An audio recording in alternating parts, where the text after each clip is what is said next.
Hello বন্ধুরা, আরও একবার নতুন ভিডিওতে আপনাদের সবাইকে স্বাগতম। ক্লাশ অফ ক্ল্যানের আজকের পর্ব কিভাবে ওয়্যার অ্যাটাক খুব ইজিভাবে করা যায় এই বিষয়ে আজকে আলোচনা করব। তো বন্ধুরা, চলুন দেরি না করেই দেখা যাক কিভাবে খুব সুন্দরভাবে একটি পারফেক্ট ওয়্যার অ্যাটাক করা যায়। তার জন্য আমরা এখানে একটা অ্যাটাক করেছিলাম, সেটাই আপনাদের দেখাচ্ছি। টাউনহল লেভেল 14 এই অ্যাটাকটা আমরা কিভাবে খুব সহজে করব।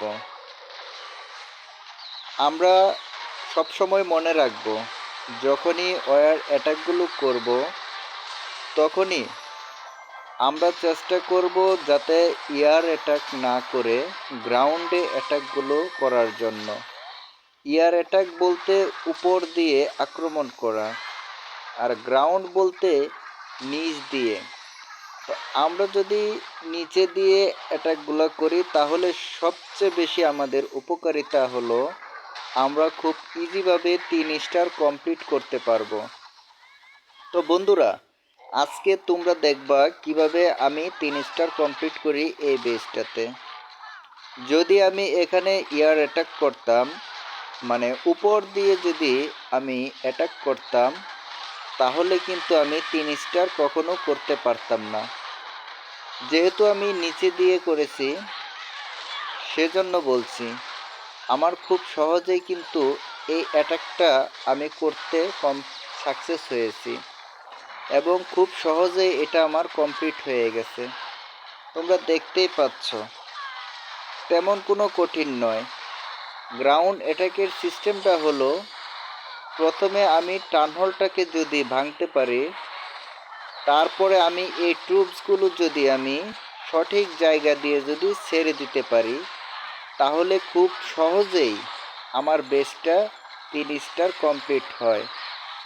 এর জন্য প্রয়োজনে তোমরা এই ভিডিওটা আমার একবার যদি না বুঝো তাহলে আরেকবার দেখবা, অথবা এই ভিডিও দেখলেই তো বুঝতে পারবা এই ভিডিওতে আমি কি কি ট্রুপস ব্যবহার করেছি।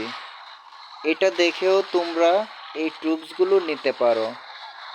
আর এই ট্রুপসগুলাই তোমরা পাবে তোমার টাউনহল লেভেলটা যখন 15তে যাবে তখন। তার আগে তুমি এটা পাবে না। আর এটার উপকারিতা দেখো, সে যে কোনো ওয়াল থাক, যদি ম্যাক্স করাও থাকে তাহলে সে ওয়ালটা খুব দ্রুত ভেঙে ফেলার ক্ষমতা রাখে। তো বন্ধুরা, তোমরা যারা এখনও আমার এই চ্যানেলটা সাবস্ক্রাইব করো নাই, তারা অতি দ্রুত চ্যানেলটাকে সাবস্ক্রাইব করে ফেলো। তোমরা যদি সত্যিকারে ক্লাশ অফ ক্ল্যানের লাভার বয় হয়ে থাকো, ক্লাশ অফ ক্ল্যানকে যদি ভালোবেসে থাকো, তাহলে এই চ্যানেলটা অবশ্যই সাবস্ক্রাইব করে দেবে। তো আজকে এ পর্যন্তই। দেখা হবে আগামীকাল আবার অন্য কোনো নতুন এক ভিডিওতে। সে পর্যন্ত সকলে ভালো থাকবে, সুস্থ থাকবে। আল্লাহ হাফেজ।